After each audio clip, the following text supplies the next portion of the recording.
Hey guys, it's Laurel. How you guys doing?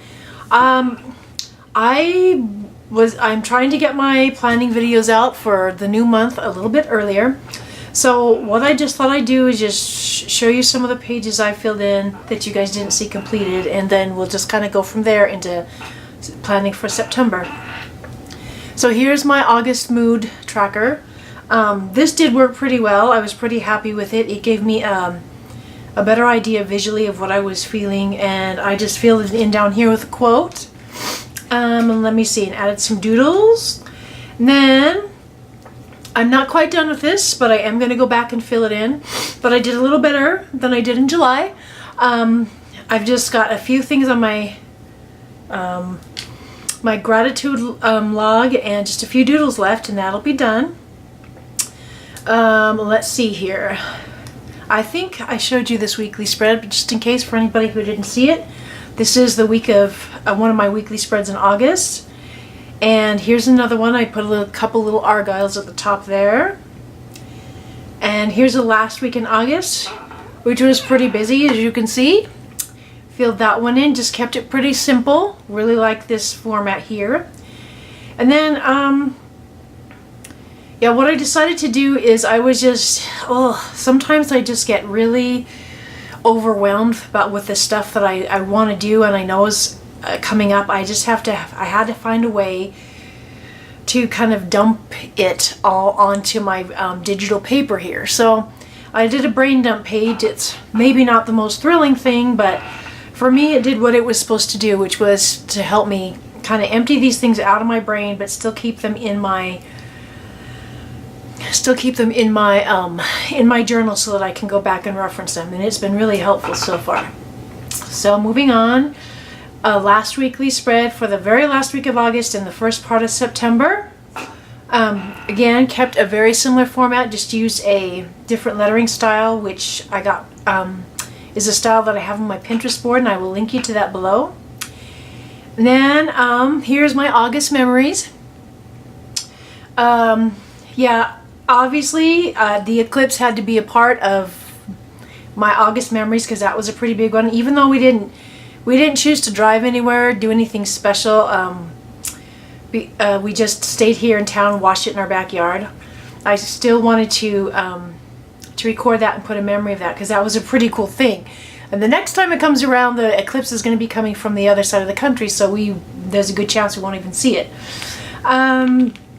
And so yeah, just like one of our cars got into a fender bender, and so we've had it in the shop for like 6 weeks, just got it out.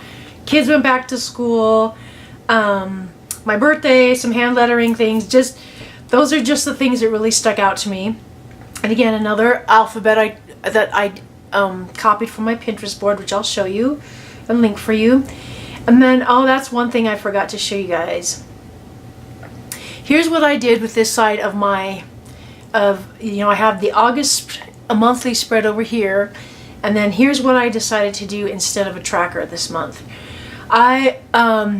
Being a mom, it's really hard sometimes to see your progress, to see what you're getting done, and because you get interrupted a lot. And for me right now, it's really hard to track things that I want to, habits that I want to do, because I'm getting interrupted so much. When I try to work on a project, sometimes a kid needs something, or they have an appointment, or somewhere they have to be.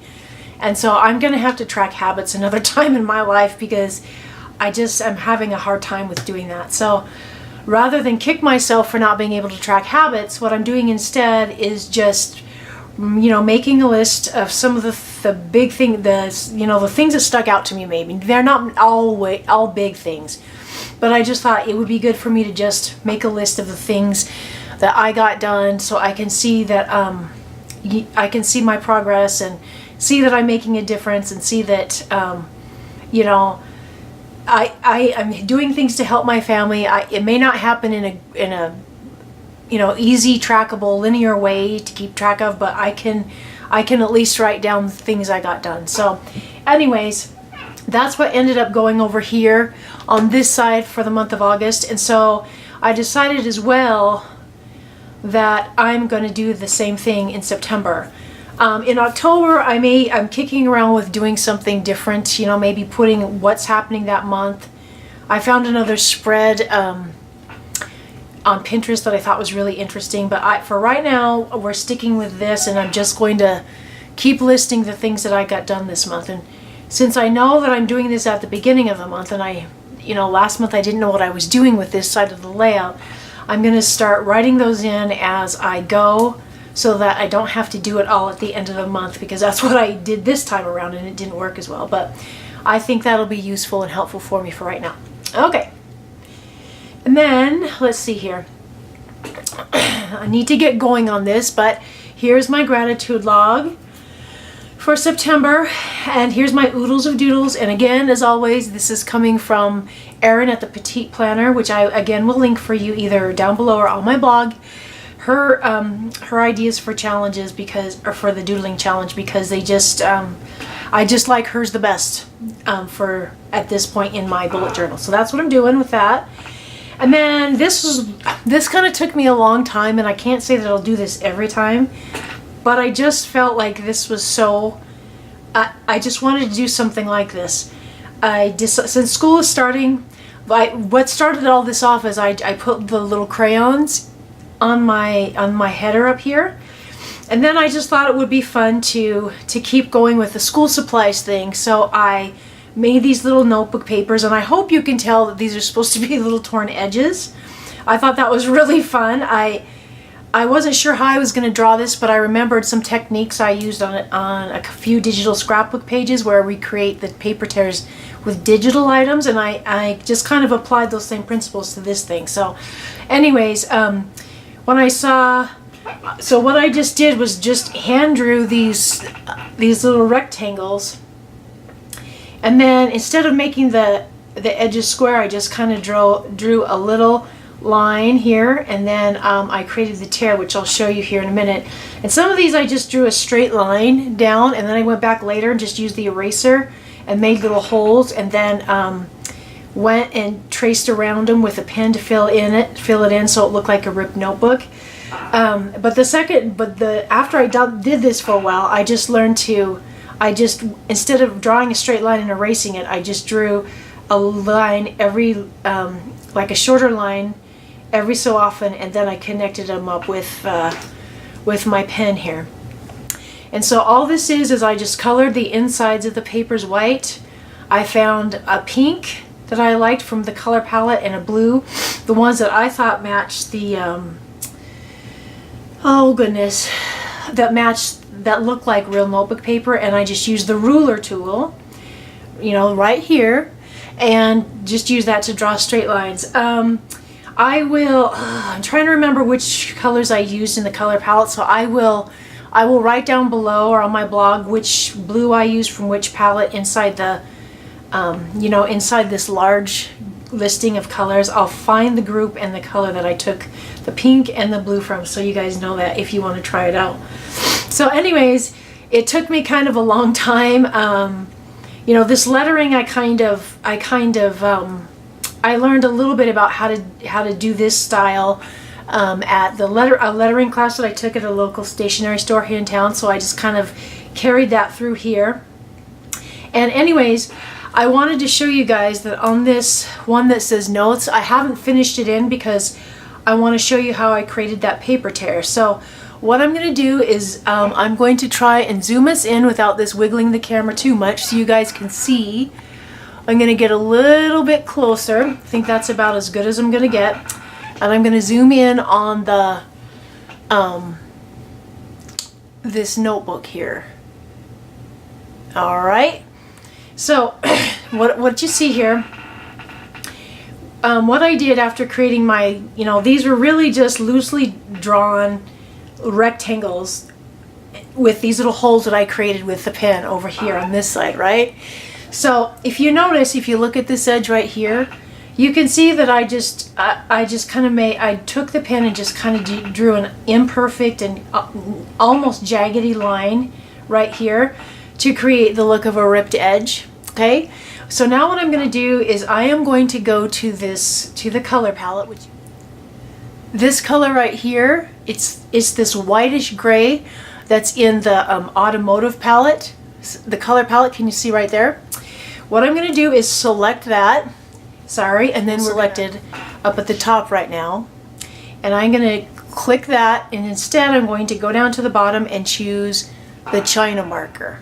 This guy right here, okay? So I'm going to choose him, and I'm going to draw my line. Whoops, I picked the wrong gray. There we go. This whitish gray color. Goodness gracious. Okay. So what I'm going to do is I've got that gray color and the China marker tool selected. And what I'm going to do is I'm just going to follow this edge of the paper, but I'm just going to go slightly right next to it. I'm going to make sure that the white touches this whitish gray color, so it looks like, you know, we ripped a piece of paper and put this we're seeing like the inside layer of that paper, right, that you see sometimes when you tear off a piece of notebook paper like this. Making sure there's no gaps. It wasn't this hard when I was just doing it on my own, but when the camera's on, I guess I get a little nervous. So I'm just going to fill that in, and I'm going to make sure it goes, oops, we're going to make sure it follows that edge of the paper. That's pretty good right there. There, that's good enough. Now what I'm just going to do is I'm going to switch. I'm going to just kind of, maybe not switch tools. I was going to switch tools, but what I'm just going to do is I'm just going to create some jaggedy edges or notches. And you guys, there is no real perfect way that I'm doing this. I'm just kind of trying to make the paper edge look ripped. Not perfect, okay? So let me just make sure some of these edges there's no purple showing, because that's what, it's looking kind of blue on camera, but this is actually just like a primary colored purple, okay? Or a secondary colored purple, I guess I should say. Now I'm going to go back up to the top and switch it out to the pencil tool. And I'm going to just go to the very top and pick the black color that's under trace. And what I'm going to do now here is I'm just going to take that pencil tool and I'm going to trace around. I'm going to try not to get my head in the way here, okay? I'm going to trace around this edge. You kind of have to get your head right over this to see it well, but you want to keep that edge, the edge of your pencil line, just following the curves in that faux paper tear. Okay? And then I'm going to just connect it up.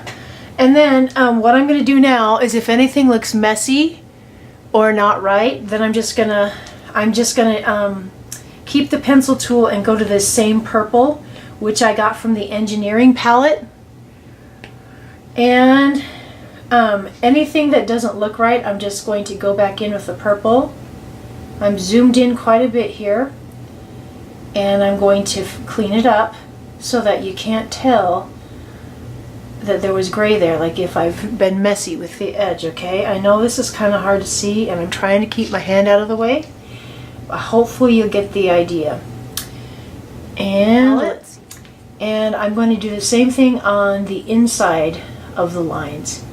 I'm going to go through and fill in any place that I either missed with the black outline or I got purple in there. I'm just going to go back and fix it and color it in so that I don't have any of that showing where it's not supposed to.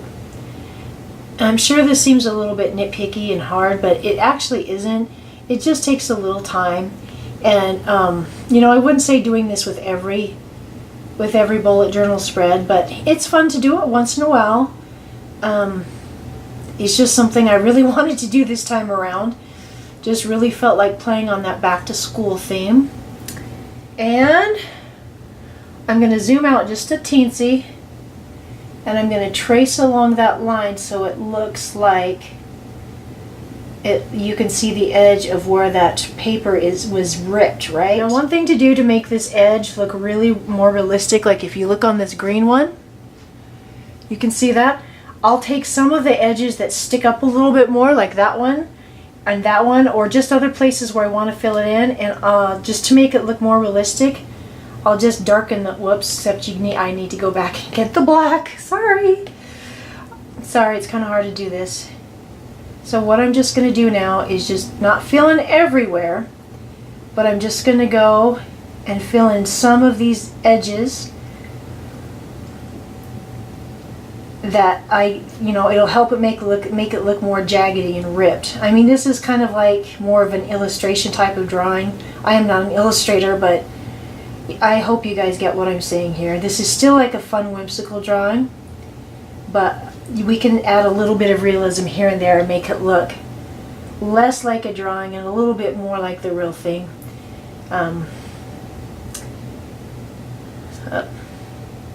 Anyways, created our little paper fiber section right here. We've separated it from the regular part of the paper, and we've created a ripped edge, and we've made those. Now I'm zooming back out so you can see what that looks like. And I will go ahead and post a picture of this, a static picture of this at the end of the video, and I will also have these on my blog if you want to take an even closer look. But anyways, that is that's the spread that I did for this first week in September that I was really proud of. Yeah, let me know what you guys think, and if you think you would want to try this, because I'd love to see it. You could leave a comment on my blog, or let me post it to the Facebook page, my Facebook page, however you want to do it. Tag me on Instagram, and I'll have all that, my social media posted at the end of the video. Let's see, I think that's good. I think we've done it. So I'm all set up and ready for another month in September. Let me know how your spreads are going for this month, if you're doing them, what you think of what I did, and what things are working for you this month for bullet journaling. Alright guys, I appreciate you being here. I hope that if you're new here that you will feel welcome, that you'll consider subscribing. I hope that all of you will take some time today to create some beautiful digital art. I hope you'll hit that notification bell, and I will see you soon. Alright guys, thanks. Bye!